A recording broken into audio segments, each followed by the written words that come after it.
After getting spanked 8-3 by the Dallas Stars on Tuesday night, the Edmonton Oilers had 3 days off to regroup, re-energize, and get their shit together. A big week of practice for the Edmonton Oilers as they look to get out of whatever defensive, even just hockey funk that they have been in this season. And tonight, it comes against a fellow Pacific Division opponent in the third place in the Pacific Division at Seattle Kraken. Bet you didn't think I'd say that after 25 games in the NHL season. As the Oilers look to find their game, should be a good one. Oilers, Kraken, Kraken, Oilers. But hello, what up, and welcome to Pregaming with Bordzy. Coomzy is already pregaming, all right? Yep. 1 p.m. down at Dogpatch. You ain't stopping the boys. We both, though, unsuccessfully, we didn't split the G, so that's on us. But Pregaming, it's a presentation of Bet365. Download the app today because whatever the moment, it's never ordinary at Bet365. Joined this afternoon, I'm going to try my best to not say tonight or this evening, on this early edition of Pregaming, it's Coomzy, Cam Lewis, writer here at Oilers Nation. And Coom, I don't know about you, but I love a good Saturday afternoon matinee. Might be because it means I get my evenings to myself. I got a big birthday dinner for a buddy of mine, but I love waking up nice and early and being like, fuck it, let's get it. Let's drop the puck. Where do you come out on matinees? I'm a huge fan of matinees. I mean, being a baseball fan, weekend games, Sunday kind of thing, 11 a.m. the Jays are on. I mean, I don't like an 11 a.m. hockey game, but I think this is the perfect time. You're wrapped up by about 5 p.m. and then you have the whole night to have a good time. Yeah, it's awesome for me. Get Friday night without Oilers. I had 3 nights without Oilers hockey, and so then much time tonight, that was a lot. So much time for beer. Shout out to us. Shout out to Dogpatch down here. Is that what this is? It's cold in Edmonton. It's snowy in Edmonton, but let me tell you, it's nice and warm and toasty down here in Dogpatch. But first, let's get caught up in the chat. Let's see what everybody's saying. Ooh, our boy Ryan's in first comment. It's not Austin.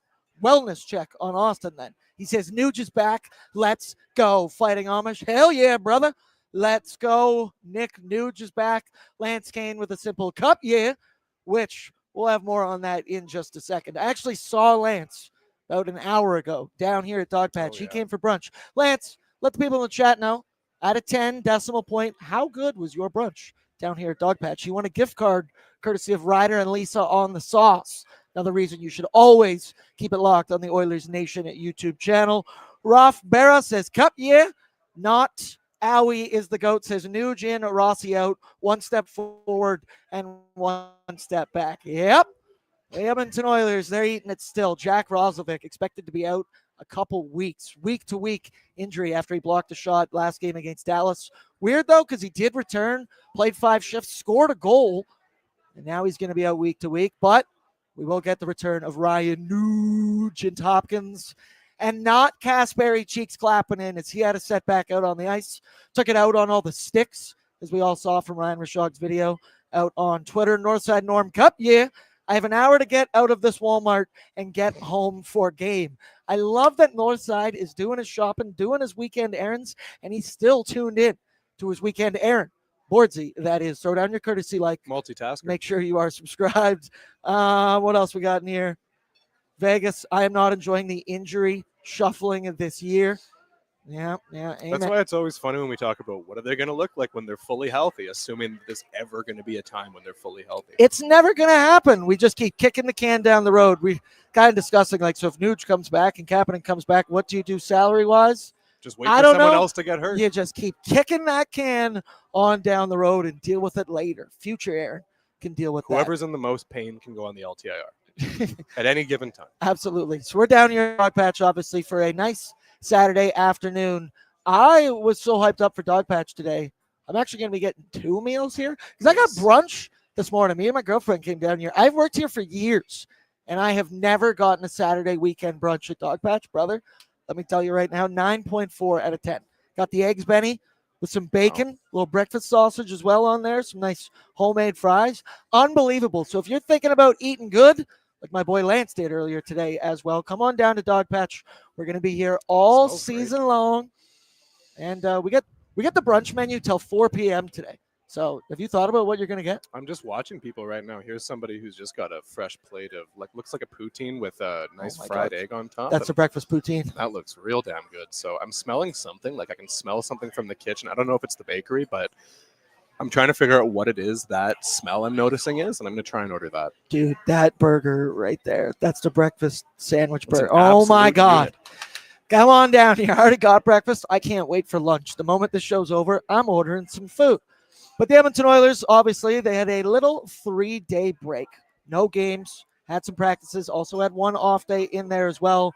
But 3 days without a game, I'm curious, everybody in the chat, what did you do for those 3 days? Coomzy, you as well. For me, I watched Stranger Things all in one sitting, 4.5 hours, never got up off the couch once. It was absolutely unbelievable. Thursday was Thanksgiving football throughout the day. And then basically every minute in between was discussing trade scenarios for the Edmonton Oilers on the show, in my group chat, back at home with my family. You really can't escape it right now. Coomzy, what did you spend your 3 days doing? I did a few different things. I did a lot of Duolingo the past few days. I've also been Sick. reading a couple of books recently, and I've also been playing Super Mario Galaxy 2 on the Nintendo Switch. It's a lot going on in my life. That's actually unbelievable. You're a man of many talents. He's got an array of things that Coomzy likes. Shout out to that. Rafat also said, stop talking about food. I'm hungry. And you better come on down to Dogpatch. So over these 3 days, there was obviously the autograph signing that goes down at West Edmonton Mall. And I just got to give him a shout out. I've already mentioned him, Lance Kane, because Lance is one of the best Edmonton Oilers fans you will ever meet. For a guy myself, who I think is pretty optimistic and positive a lot of the time, He's right at the top. Lance Kane blows me out of the water, brother. He is a constant cup year kind of guy. He is an obvious hope will never die kind of guy. And I think we could all, as a fan base, use a little bit more Lance Kane in our lives. But Pat, can you pull up the photo of what he got Connor McDavid to sign earlier at WHAM? It says 2 Lance, cup yeah, with 1 Connor McDavid. And then we also brought in Lance's Instagram post. Pat, if you can shuffle it over, because this is one of the many reasons why Lance is hilarious and the best. He said, I went to the mall at 7:30 a.m. and waited in line for 10.5 hours around hundreds of people and screaming kids just so I could get the signed picture of Connor McDavid. He gave me a little chuckle when I asked him to write, cup yeah. He said, cool jacket to me. When I showed him that I have space on my back patch for when we win another cup, he said, wow, I really like that. Then I told him, I appreciate everything you do for the city. He nodded while he signed his name. Then I said, I love you, after he handed me the picture, and he said or did absolutely nothing. I ran across the mall to the Nuge and Hopkins line and stood in there for an hour and 15 minutes. No word of a lie. I was the 4th person in line at 8 p.m. when they closed the signing. It was my first time at an Oilers signing. I finally had the day off. I had a great time. Lance Kane is the absolute man. Lance, if you want to stretch that out into 750 words, we'll happily publish it on the website. Bring it on down to Oilersnation.com. But Lance, I just love the positivity. I love that he said, I appreciate everything you do for the city. Because, I mean, I know everyone, we all feel it. I just don't know how often Connor McDavid actually has someone say that to him. And then, of course, slipping in, I love you. And I got confirmation with Lance again today. It was that, no, he definitely didn't react in the slightest. Maybe had a little double take and then back to signing more. Negatively. At least to have just a nothing reaction, I think, is positive. That's a positive interaction with one Connor McDavid. He could have shuddered. Yeah. He could have vomited. It could have been worse. His robot system just malfunctions. implodes. Smoke starts coming out of it. Nixon, he says, hashtag keep Lance forever. Tyler Mulick says, Lance, I hope we are friends. Lance is the best. Lance is just, he's the man. We're also thinking about, we're getting it soon here. I think we might be doing voicemails on Oilersnation After Dark, a way that we can get the fans, guys like Lance, like Mulick I see in the chat, maybe firing off from the hip some opinions we can get on postgame. So keep that noted that we're working on that for Oilers Nation After Dark. A verbal tweet. And then I guess, yeah, exactly. Yeah, with emotion. And I can actually feel what you're trying to say, sarcasm or not. Then the other thing, just brush on it quickly here. Did you see Leon Draisaitl comment on the Edmonton Sports Talk clip on Instagram? If you didn't see it, folks, it was a clip in which Jason Milne, who was wearing his Bev Facey Falcons sweater. Who's this? That's my high school. One of the guys that works for Edmonton Sports Talk. But he was questioning the Edmonton Oilers leadership. in which Leon Draisaitl, Drat29, then came in and commented LOL on the post. So that ends the age-old debate of, do the Edmonton Oilers see the things that we post online? I think without a doubt, definitely. And then B, I'm banking on a huge Leon Draisaitl performance tonight, because we kind of just mentioned this, that if Leon's sitting there at home, and I'm sure he's seen it before, clips, but to actually comment, a little bit of fire, thousands of likes on that comment. It's the social media age we live in. That's some of the information I'm going off, and I'm banking on a Leon performance. But I think in the process, Oilers Nation may have gotten blocked by Leon Draisaitl yesterday. I mean, if that's what he needs to do, that's what he needs to do. If that's what you need to do to lock in and get into a good headspace and start playing the kind of hockey the Oilers need these players to be playing, then that's what you got to do. I hope he didn't use up all of his anger while scrolling the internet, and save some of that for this game against Seattle, because, getting mad online, it's something you got to do every once in a while, where we live in this age. But save some of that for the ice. Save some of that anger for the games. Some of that motivation. Hey, any means necessary. Like you mentioned, we live in the social media age. Also, Mulek said, I'm usually too piled up after games. Also, I'm going to Papa Roach tonight. Can't wait. Yeah. I saw Papa Roach live once with Sum 41. They opened up for Sum 41. Yeah. What a fucking duo that was. What a banger. They tell you, they rocked those. Cut my life into That's pieces. What Leon was listening to while he's blocking everyone on Twitter. And I'm not sure, but I mean, Kenny was posting it everywhere. There's a weird thing where if you block an account, you block any other accounts that are associated with that account. So I think Kennedy might have inadvertently gotten blocked by Leon Draisaitl. So prayers, pour one out for our gal Kennedy. Hopefully Leon realizes what he's done. But either way, banking on big Leon Draisaitl performance tonight. All right. And if there was one constant over the last 3 days, let's just mention it before we can get into real, actual hockey talk about tonight's game. Because Stuart Skinner, I believe, is expected to start this hockey game. And I don't know if we would have thought that maybe a couple days ago. Because one constant over the last 3 days has been the idea of trades and a goaltender trade here in Oil Country. Oilers Nation every day. We've been in our fucking bag this week talking trades. Every YouTube video, every clip, it's banging because Oilers fans want answers. We had big insiders like Elliot Friedman writing about, and there's obviously going to be your Nick Kiprioses or your Kevin Weeks weird tweet where he takes the photo of everything headroom in his photo.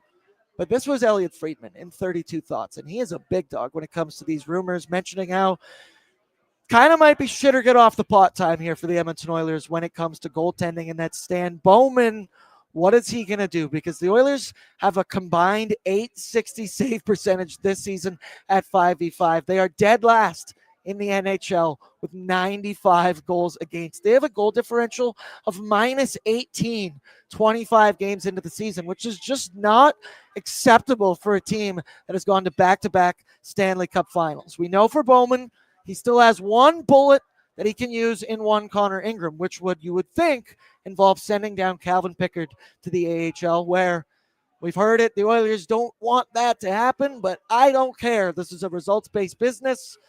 So that's one move that Stan Bowman can do. And then obviously the two big names we heard all week long, Jordan Binnington and Tristan Jarry. The package for Jarry has been discussed of it being 50% retained because he is currently on a $5.3 million contract for this year and 2 more. Stuart Skinner, 2.6 UFA at the end of the season. So the idea is, could the Penguins maybe retain half of that? Are you swapping goaltenders? And then the other one, Jordan Binnington, which I've talked about on this show. I'm not entirely in favor of the Binnington acquisition. He's older, arguably, well, not arguably this year factually shittier than Stuart Skinner, but once again, both of them are not playing very good hockey. Shout out Team Canada for that one. And Binnington's a more expensive, longer project here that you got to deal with. And also, he's an absolute head case. Coomzy, it's been talked about a lot. I'm sure Oilersnation.com, the website, was getting all kinds of traffic regarding Oilers and goaltender and trades. Those 3 words together. The algorithm loves that at Oilersnation.com. That's the juice. That's got the juice. That's got some jam. Where do you come out on the debate? Is one goaltender one you'd be more interested in? Are you still willing to ride with Stu and or Picks? Where do you come out on this? I don't think either of them is really going to solve the problem. I don't think all of a sudden the defense is going to be moving the puck effectively, playing well in front of the net because Tristan Jarry or Jordan Binnington's between the pipes. But I also do feel like it's probably become that time for the Oilers to make a move. I thing. We've all sort of talked about, Stuart Skinner is going to become the Devin Dubnyk somewhere else. And that might just be a bullet you have to eat, because as much of a challenge as it is for the Oilers wanting to have a goalie doing well, winning them games, there's also a challenge for Stuart Skinner here. You're the Edmonton-born goalie, drafted. You're from here, and you've lost now in back-to-back Stanley Cup finals. I'm not saying that he's the reason they did lose, but that's something that's happened, and there's a lot of pressure. So, I mean, this might be a player that just needs a change of scenery, and that's what it is.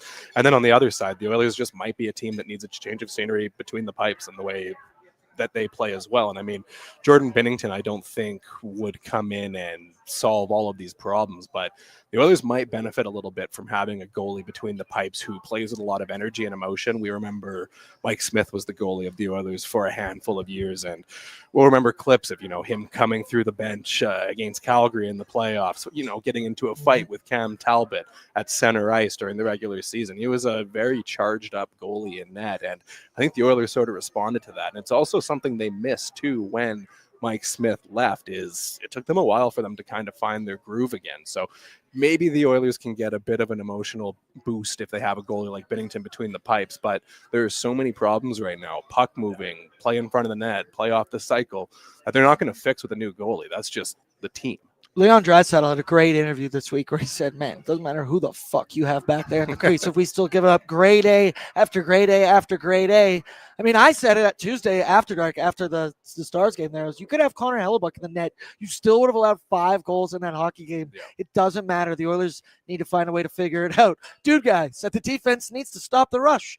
Need to complete a breakout pass. They need to defend in front of their own net. The same shit we've been talking about for 25 games now this season. For Dave 10 said, years. Doesn't it's been over a decade. It's been 15 years. Doesn't matter who or what us fans think. Stan needs to believe change is needed. I don't think he does. And that's the other part of this, is that every other team in the NHL knows the Oilers are up against it and are looking to make a move, and that no other GM is going to. Especially the Edmonton Oilers, especially Stan Bowman. Nobody Colorado made their 2 goalie trades. It was right around this time last year. They got Scott Wedgwood from Nashville. Barely had to give anything up. They moved Justice Ann Noonan in a 6th-round pick, I think it was. Then a week later, they got Mackenzie Blackwood. Only cost him a 2nd-round pick and a prospect, I believe. It's always weird because I always think goalies are going to return way more than they actually do. Yeah. Maybe because goaltenders are, in fact, just voodoo. Also, time out on this. If Jordan Binnington becomes an Edmonton Oiler and he's being a head case and he goes through a cold stretch, it's going to be good. I don't know what's going to happen, but it's going to be entertaining and we will get views. We're going to be on TMZ is what's going to happen. That's just a perfect storm of shit right there for the Edmonton Oilers. But so obviously things aren't going great for the Edmonton Oilers over the last little bit. There were improvements, incremental improvements against Tampa Bay and against Florida, and then just big old shit on the ice against the Dallas Stars. And how do things go from bad to worse in a 3-day stretch where you don't actually play any hockey games? Well, just ask the Edmonton Oilers and just ask Jack Roslovic. It is now confirmed Roslovic is going to be out week to week, a couple of weeks, according to one Chris Knobloch. That is just the kick in the dick of all possible kicks in the dick. The borderline MVP of the season here for the Edmonton Oilers is going to be out for a bit. He blocked a shot, Tyler Seguin shot it was, in the second period against the Stars. He limped his way over to the bench in that second period, didn't play the rest of that. But then he played, I believe it was 5 minutes, something like that, in the third period. He was able to score a goal in that game. But whatever happened in that time frame, it's being labeled, of course, as a lower body injury, confirmed by one Chris Knobloch.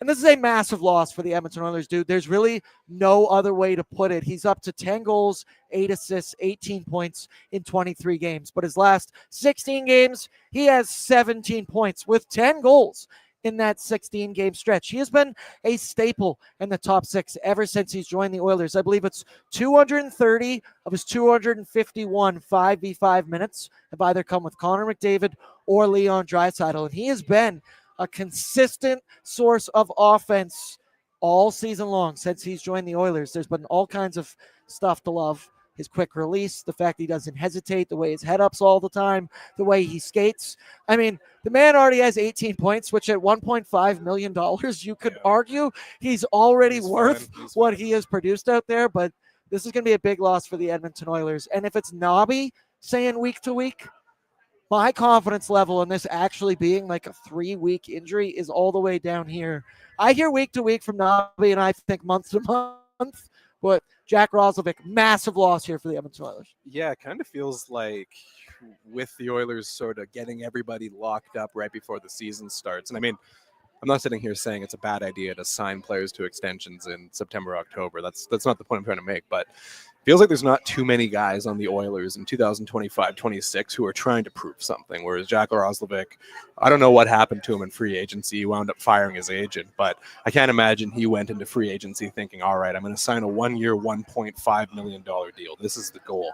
And that's what he wound up with in October on opening night of the season. He signs his contract. So of all the guys on the Oilers, he's one of those guys at the top of the list with something to prove this season. And I think that's one of those things that's injected some life into Edmonton's lineup this season. And not having that player in the mix for a few weeks, maybe a month, who knows what it winds up being, is not ideal. So they're going to need somebody else to find some level of urgency and replace that. Jeremy Lebrecq is in. He says, I feel like we won't see him until the new year. Yeah, that feels about accurate. In April. I could see that. Oh, he'll be ready for game one of the playoffs. He'll be ready for June. We'll get that $1.5 million on LTIR. We can really make some moves with that. Also, I like Raph Barrow again. Maj needs to step up. So does Freddie. And Savvy needs to score more. I like everything about Matt Savoy's game. I think the points will come eventually. Andrew Mangiapane is going to stay in the top 6 with Leon Draisaitl again this afternoon. Nailed that.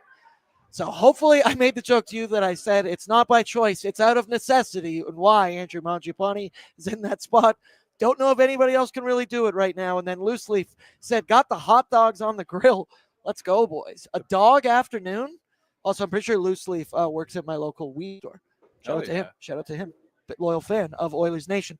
But when God closes a Jack Roslovic door, he opens up a Ryan Nugent-Hopkins sized window, as the Nuge is expected back this afternoon. He was out with an undisclosed injury ever since November 8th. We all remember that game, the 9-1 beatdown from the Colorado Avalanche. His return, it's massive, especially when you add in the fact that Jack Roslovic is now expected to be out a couple of weeks. And then Kasperi Kapanen also had his setback. Feels like the Edmonton Oilers are really up against it injury-wise right now. No excuse. Everybody goes through it, but it feels like it's our time right now to go through it.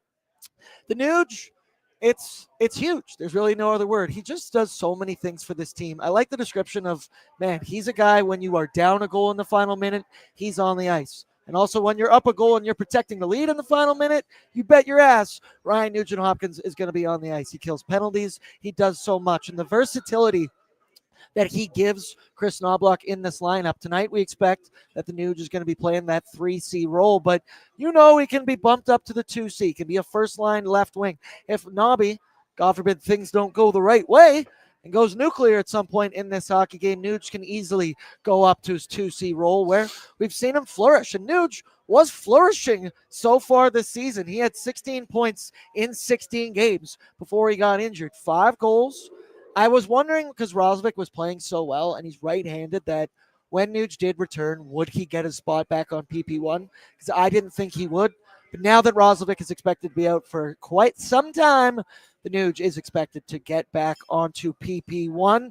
Also an update. So we know the Nuge. He's on his way to 1,000 career NHL games. Had he not been injured, it would have been the New Year's Eve game. Obviously, you make plans. God laughs at your plans. The new plan, Nuge is at 975 career games, meaning he's 25 away. So that game, knock on wood, would go down January 18th, a Sunday against the St. Louis Blues. Wow. On Rogers Place ice. So it would still be on home ice. Let's hope. Let's hope. Once again, who knows if I just jinxed it. Coomzy, the Nuge is huge, especially with your Roslovic injury. You always want Nuge to come back, but this is needed. Could you imagine Ryan Nugent-Hopkins' 1,000th NHL game comes in Jordan Binnington's first game against his former club? Whoa. Wow. So many storylines. So much excitement, potential. Late January. And the dog days just got a little bit better. The fun days of winter. Ryan Nugent-Hopkins. I mean, the Oilers right now, not a lot of things are going well for the team. So Nugent-Hopkins coming back from an injury and providing anything on either end of the ice is sort of needed right now. Jack Roslovic's been one of the team's, probably the team's best consistent scoring option this year. So that's what the Oilers are going to need from Ryan Nugent-Hopkins. And I mean, I think his production was pretty solid in that handful of games that he played before getting hurt, but I don't think that the defense is necessarily up to par from what we've usually expected from him in the past. So that's one of those things I think that we're looking for from Ryan Nugent-Hopkins when he's back from injury, whether that's as a winger or carrying his own line as the center. He needs to improve his play in the defensive zone. I think everybody needs to improve their play in the defensive does. zone. Everyone on the Oilers does, not just him. Maybe not Connor Clattenburg, though. It's wild that on Tuesday night that he played that much, scored a goal, and was really the only consistent sign of life in that entire fucking hockey game. I had to burp there. Sorry. Dave's in. He says, Silver Stick Day. Where were you for Nuge 1000? Where were you for Oliver Ekman-Larsson? OEL's 1000th game. Let me tell you, folks, it was a day to remember. How mad would we be if it was Ryan Nugent-Hopkins' 1000th game and people were making jokes like that? I'd actually be furious. But we got a super chat in here. Reminder, all your super chats are in support of the Ben Stelter Foundation, a cause very near, very dear to all of our hearts, and it's Raph. Raph's on fire in the chat section today. He says, $5, good luck charm for the game.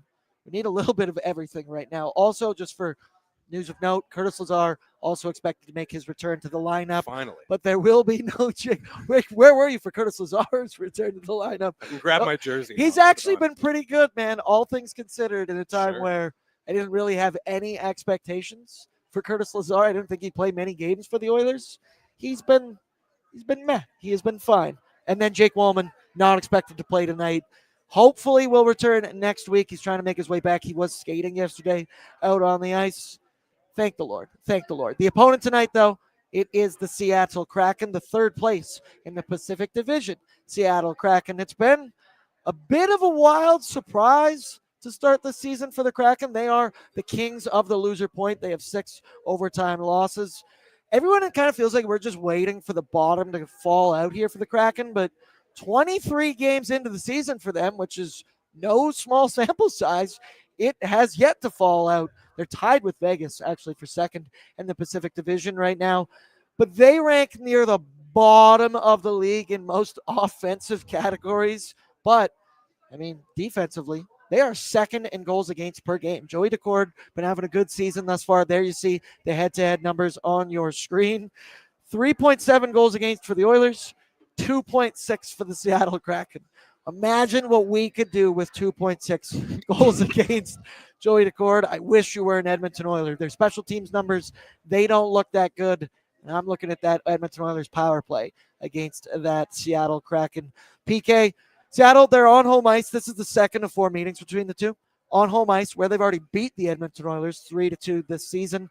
They are 6-2-3. They're also 4-1-0 against the Pacific Division head-to-head throughout their first 23 games. Coomzy, you're kind of picking up what I'm laying down. Like, this team, they don't have any elite firepower. They don't have any absolute studs, but what they do have is depth, a good goaltender, some solid defensive structure, and 23 games into the season, it's working for the Kraken. Yeah, it's like the Kraken kind of came into the NHL as an expansion team following up the Vegas Knights, and they were like, we're going to do the opposite. The Vegas Golden Knights were like that, high-flying offense, random, exciting team. And the Kraken came in and they decided, all right, let's be boring. Let's be a low-scoring team. Let's make this terrible and disinteresting to watch.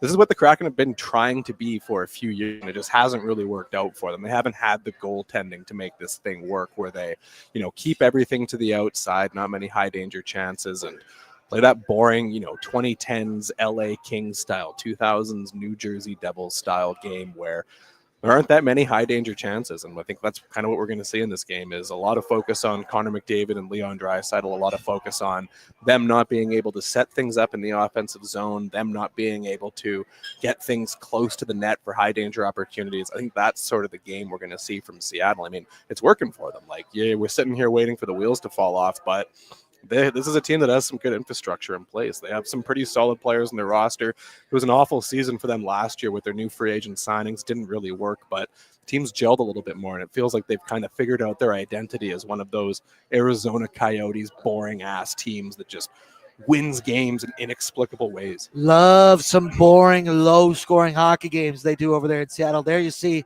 their numbers on the season. 30th in goals for, second in goals against.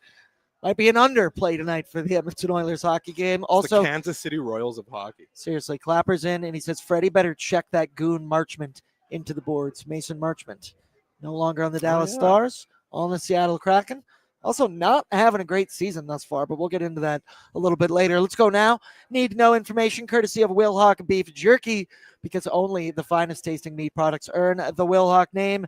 Made from 100% Alberta beef, their jerky is aged, seasoned, marinated, and smoked to savory perfection. They gladly fill orders of any size, and you can find their jerky, sausage, and other products out of their Leduc location. Or for more info and to get your jerky on, head on over to WilhaukBeefJerky.com. Let's pull it up what we expect the lines to look like this evening, because we got to look at them yesterday at Friday's practice. Shout out our pal Tony Barrar, he had him. Matt Savoy, top line with McDavid, and Zachary Martin Hyman expected to return to the first line. Thank fuck. That's what I say to that. Second line, Vasily Podkolzin with Leon Draisaitl and Andrew Mangiapane, a guy that is there because I don't know who else you put in that spot besides the Nuge. Your third, Rico RNH as your third line center with Matthias Janmark, who is ahead on the depth chart of Trent Frederick. So that might be telling you where Chris Knobloch is at with this. Don't worry. Got 7 more years to go after this one. Plenty of time for Frederick to find his game. Fourth line center is Curtis Lazar with Connor Clattenburg. Expected Tommy Smokes, David Tomaszek to be the healthy scratch. Then it's Ekholm with Bush, Nurse with Reggie, Kulak with Emberson. And according to yesterday, it was Stuart Skinner as the first one off the ice. And then I see Jack Michaels 1 minute ago. Stuart Skinner starts in Seattle. Also, 3 games off. That's perfect for Jack Michaels to rest his vocal cords, because that was hilarious, Coomzy. Did you catch that? And him sounding like Batman asking Rachel, where's the trigger? Because did you hear Jack blow his vocal cord on the Tuesday game? On the Clattenburg goal, something horrible went down, and Louis had to play-by-play the game for a couple minutes, and then Jack came back. Oh, I'll play it for you later. He sounded like Batman. Where is the trigger? Where is the trigger? But shout out Jack. He finds a way to bounce back. Finds a way to power through.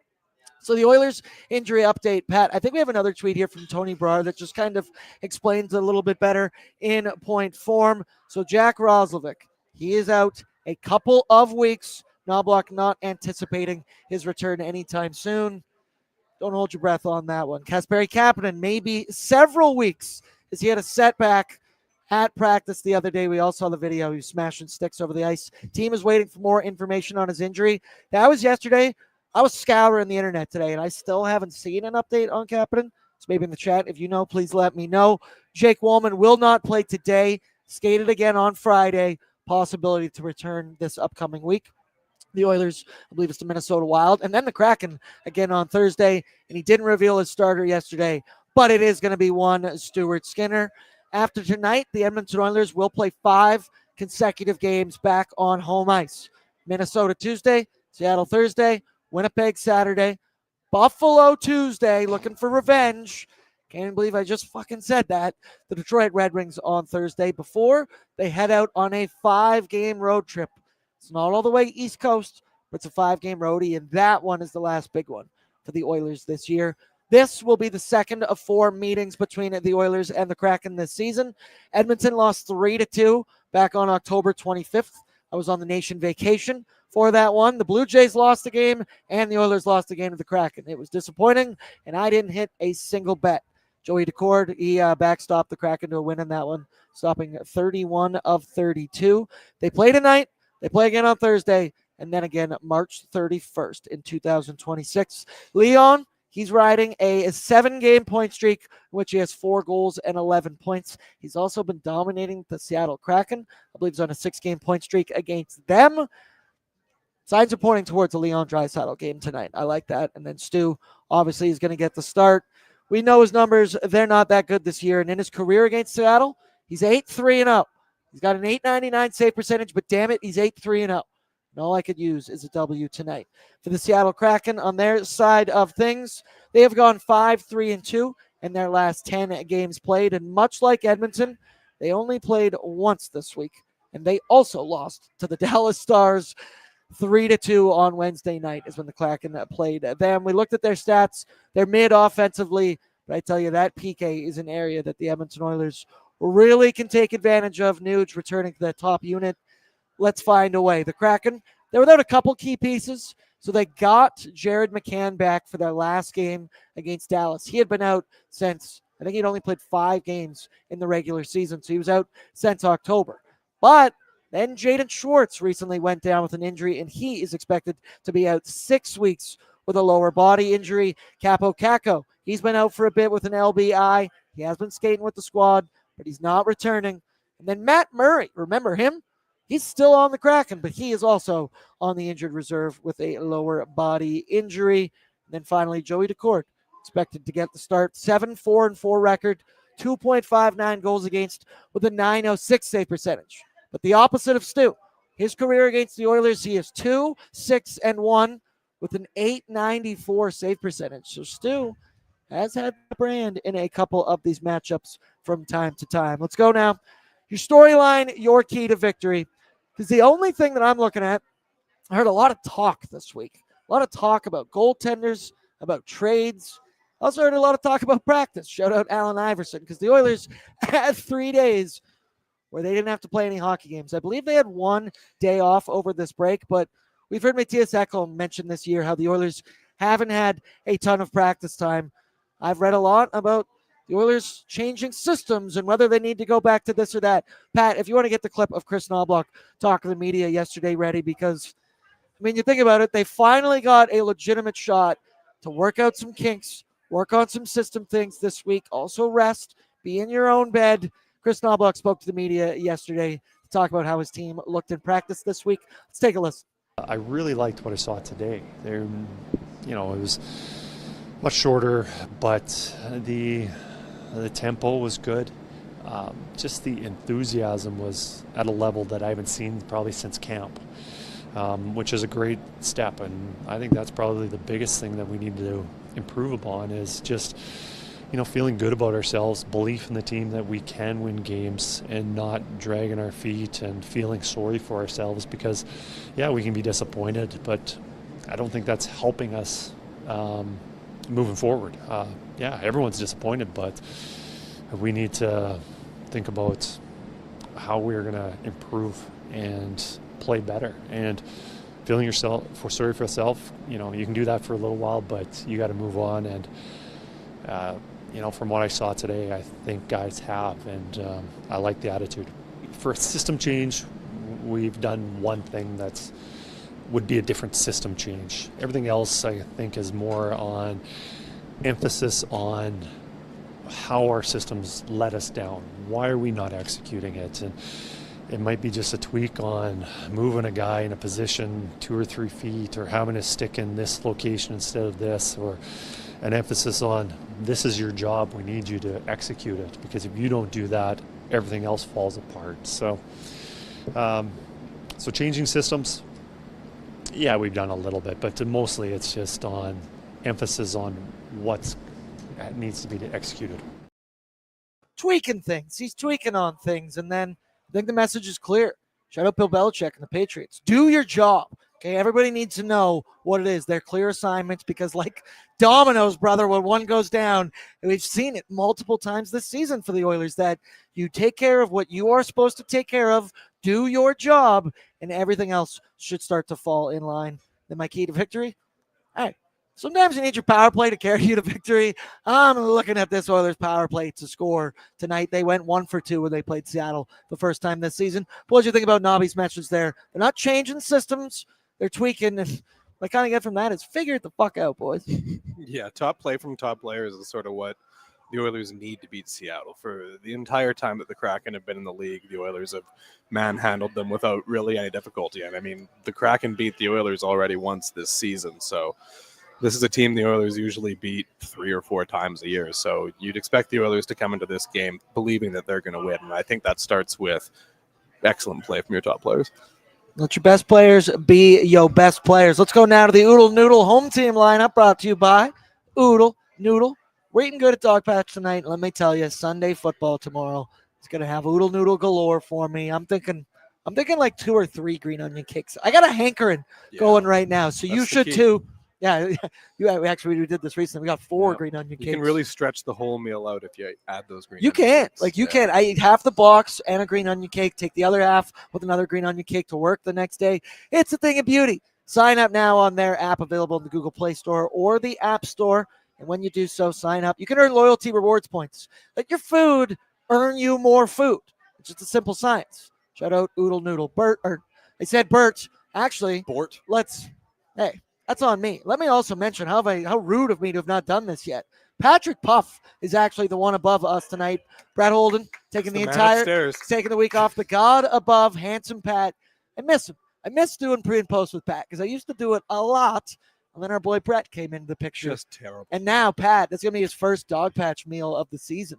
He's never eaten a Dogpatch Well, before? I mean, she has, but of this season with this version of the menu, this garden patch bowl, these soups, it's gonna be a good These one specials. down here at Dogpatch. Pull it up for me, Patrick. The projected lineup tonight for the Edmonton Oilers. Matt Savoy with Connor and Hyman. These were just confirmed as well. Pause with Dry and Andrew Mangiapane. Adam Henrique with the Nuge and Matthias Janmark. And then it's Trent Frederick with Curtis Lazar and Connor Clattenburg. So Connor Clattenburg is going to play his 3rd career NHL game, and the kid is sticking around. Yes, there were injuries to Kapanen and Jack Roslovic, but even if both of those guys were healthy, I'll tell you right now, Clattenburg was not the one I would have been taken out of this lineup. He's been exactly as advertised. He is an energy bug. He is a simple hockey player, and he was rewarded with a goal and was a bright spot in an absolute shit show of a hockey game Tuesday against the Stars.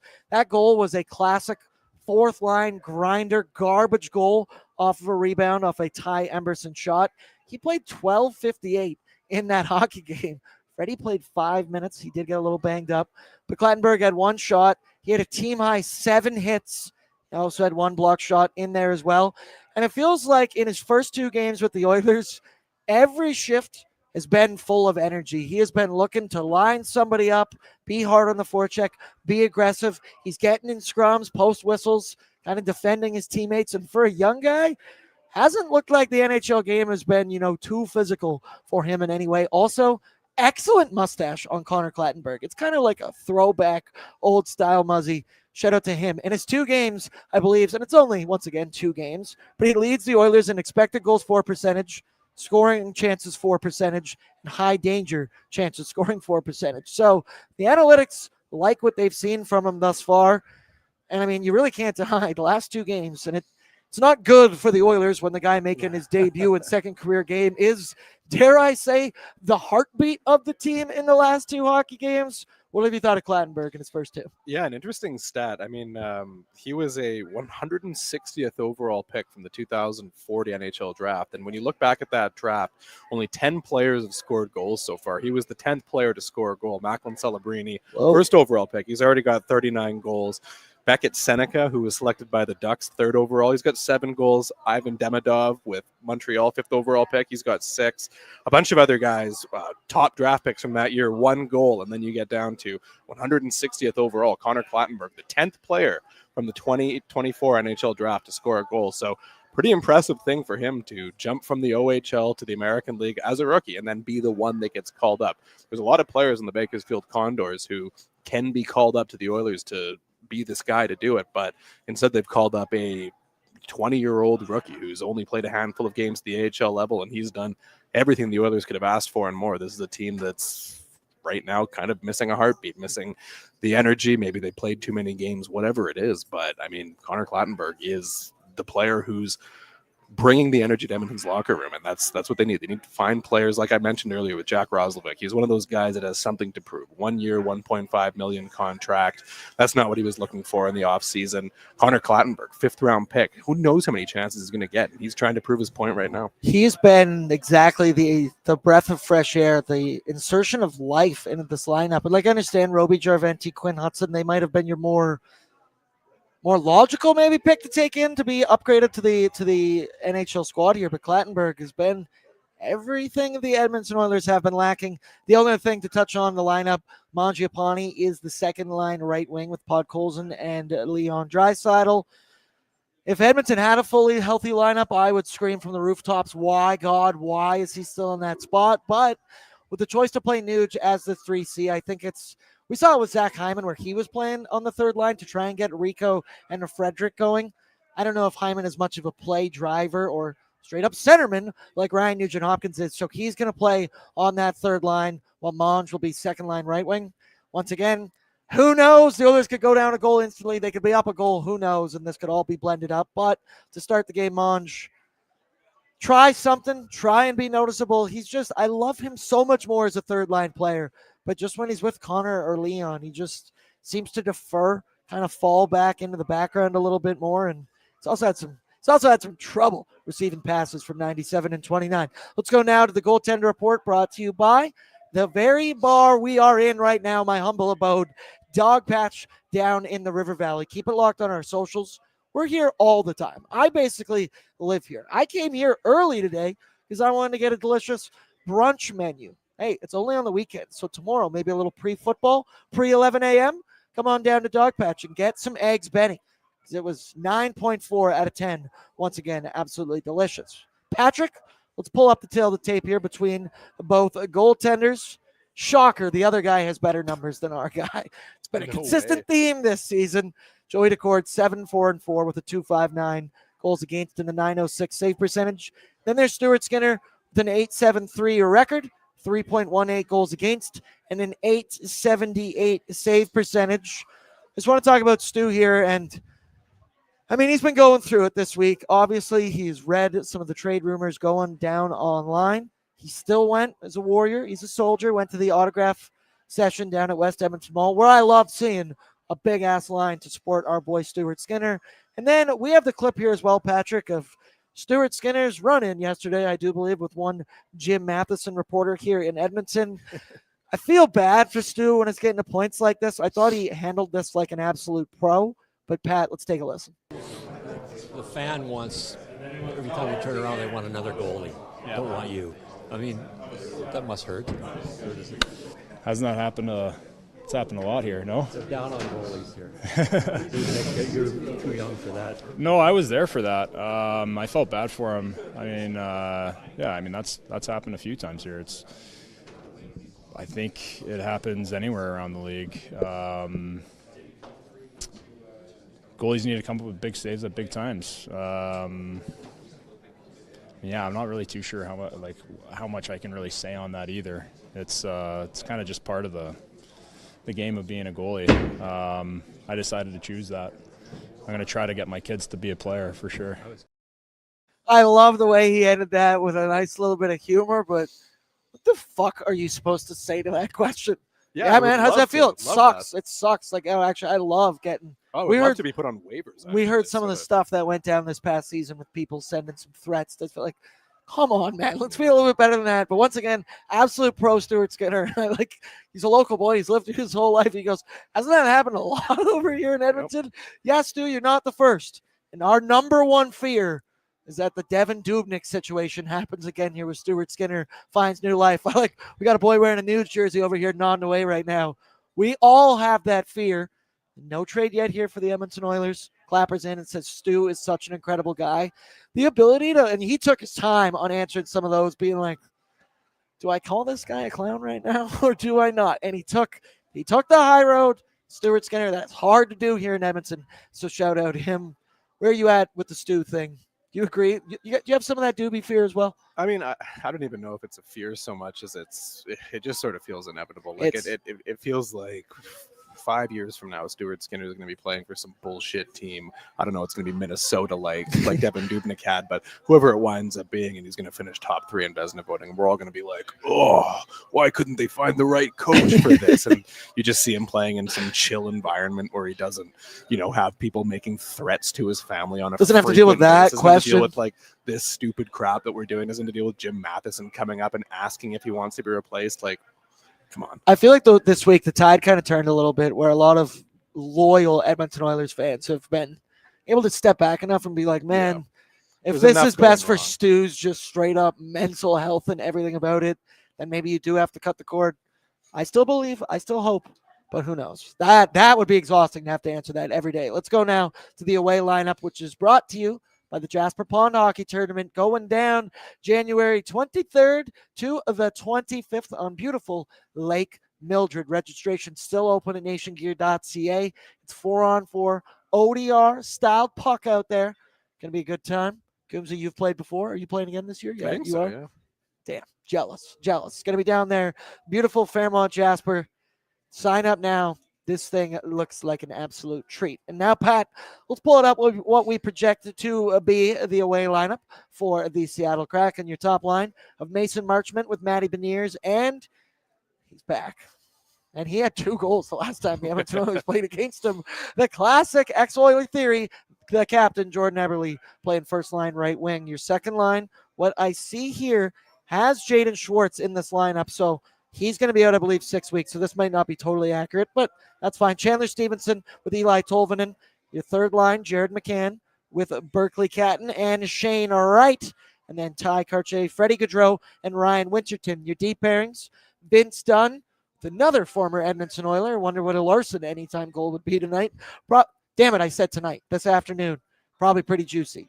Ryan Lindgren with Brandon Montour. Riker Evans with Jamie Alexiak. So Jared McCann, he just made his return to the lineup in their last game Thursday against the Dallas Stars. He's been out since October 18th.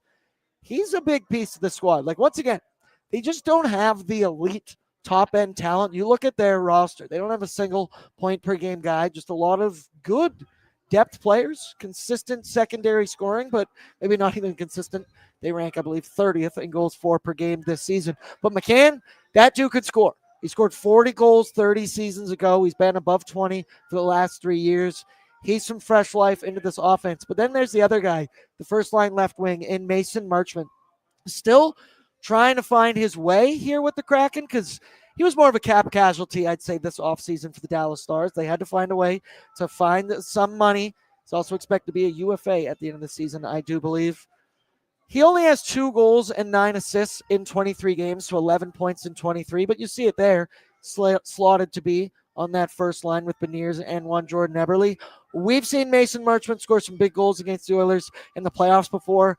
That's a dude that your classic, you fucking hate when you're playing against him, but you'd love to have him on your kind of team. So him and Jared McCann are my 2 players to watch on the Seattle Kraken squad. Coomzy, who's your guy to watch? Yeah, I think I missed the mark earlier in the show when I was talking about the Kraken, and I was comparing them to like the 2010s Kings and I brought up the 2000s New Jersey Devils, where in reality this is like the 2002-3 Minnesota Wild, like the Dwayne Rollison, Wes Walls, Jim Dowd era Minnesota Wild. Good pulls. Yeah, Good this pulls. is just a boring ass team of you're far into a GM mode file in an EA Sports game, and this is what somebody else has come up with. That's what the Seattle Kraken are. There's not one exciting player to look at here unless you're an Oilers fan and you like Jordan Eberle. Adam Larson you can watch for the sort of former players. That's probably who I'm going to keep an eye on in this game. Chandler Stevenson is an interesting guy for me because it feels sort of weird that he was one of those players that got a big long-term contract in free agency. Just seemed like a very obvious grenade, but the Seattle Kraken went ahead and just leaned into it. But those are some of the guys that I'm going to be watching. But the Kraken just aren't really a team with individual players that you watch. They're just that group effort. They're once again 30th in the NHL in goals for, second in goals against. They live for the under. They love the under. Also, Adam Larson plus 1,400 for an anytime goal. Oh, do it. I'm going to avoid that one. But Jordan Eberle He's scoring. has the best odds for the Seattle Kraken at plus 225. Once again, he scored twice in the last game against these Edmonton Oilers. Let's go now. We're talking bets. Let's talk some bets. Brought to you by Bet365. Download the app today because whatever the moment, it's never ordinary at Bet365. 19 plus. Please play responsibly. And as I always say, only bet what you're willing to lose. All right. I have been getting my teeth kicked in is the term I'm using on Bet365 these days, just for the NHL. Because once again, Thursday, Thanksgiving, NFL football, cleaned up, brother. Cleaned up. Didn't even have to shame reload. So we got some fresh juice to use in the Bordzy account right now. And this one, I'm just trying to see 3 green check marks because it has been a minute. The first option is a Leon Draisaitl 1+ points. But the more I talk about it, I think I want to take that up to 2+ points. So let's see. We're going to build this live as we go. Your second option You see it on the screen. Zach Hyman for 2+ shots, minus 380. Then it's Zach Hyman 1+ point. I like Hyman back on the top line with 97. I like Hyman on this Edmonton Oilers power play, which is taking on a dog shit PK in the Seattle Kraken. And then Leon Draisaitl. If you're commenting LOL on local media companies' Instagrams, you're going to back it up today. He's mad. You're going to find a way. So honestly, I'm going to rebuild this for Leon. 2 points, Hyman 2 shots, and then a Hyman point. Coomzy, is there anything that you would like to wager on this evening? You know what I bet? What'd you bet? That we're going to have a wonderful time watching this hockey game this afternoon. Of course you did. Of course you did. You like that. Absolutely. Give me a score prediction and an anytime goal score while I think you're at the it. Oilers are going to win by a score of 2-1 in overtime. And Leon Draisaitl, who's been mad online this week, is going to score a goal. We're going to have to call in Brett to do his overtime winner voice. Actually, that's a lie. I'm pretty sure we have it as a soundboard here on our thing. Yeah, we actually are so prepared. We're super prepared. Just an update. I'm going to change this to Leon 2+ points. Oh, nice. Pat, you're the fucking man, dude. You're the man. The man upstairs, baby. That together, God above, is plus 320 on Bet365. So we're going to ride with that one. It's been a minute since we've gone 3 for 3. So hopefully tonight is that. Levi says a Draisaitl power play a goal. That would be nice. That would be nice. Is Liam from ON still tracking Skinner starts? Oh, brother. We're always tracking thumbs up, thumbs down, or thumbs sideways. Maybe I'll even text Liam. We'll get a report for Oilersnation After Dark a little bit later on tonight. So you're going 2-1 with an overtime winner. I'm going to go 3-2 for the Edmonton Oilers. I also believe, I read it earlier today, the Kraken love playing 3-2 games. They also beat the Oilers 3-2 earlier this season. 3-2 for the Oilers. Leon Draisaitl anytime goal. Fuck it. Zach Hyman anytime goal as well. Both of them are going to find the back of the net this evening. Damn it, I said this evening. Patrick Puff, the voice above, the god above. You got a score prediction for me or an anytime goal scorer? Also, anything on Bet365 you like, share with the class. Yeah, I've already locked in Savoy anytime goal today. I had a good feeling with him on the top line there. No Roslick, so he's going to have to step up a little bit. I do like Draisaitl 2+ points there for you. And I was thinking 4-1 Edmonton today. I think we'll let one in, but I think we're going to be a little offensive. So 4-1's my pick. Good offense, good defense. Stuart Skinner bounce back. We're going to have a positive post-game show. I feel like I haven't had one of those in a minute. I mean, Saturday against Florida Panthers, that was positive. Yeah. But that was also the booze and the tequila and a little bit of everything. The Nation Nachos. We'll bring a weird energy no matter what. Coomzy, if there's one thing we do, let's bring weird energy. I love you all. I appreciate you all who tuned in for an hour of pregame fun. Throw down your like, throw down your subscription to the ON YouTube channel, and then keep it locked here. We'll be live right after the hockey game for Oilersnation After Dark, which I guess at like 5 p.m. it will actually be dark outside. So it's actually correct. We are correct. It will be Oilersnation as the sun goes down. As we romantically watch the sunset. Just two guys being dudes. I love you all. I appreciate you all. I appreciate Patrick Puff and even Brett Holden enjoying his week away. Everybody needs a little bit of a reset. We said, we're tired from doing these games. I can only imagine playing in some of these hockey games. I love you all. Appreciate you all. Good luck on the Bet365 Battlegrounds, and we will talk in a couple hours, hopefully, about a big fat W.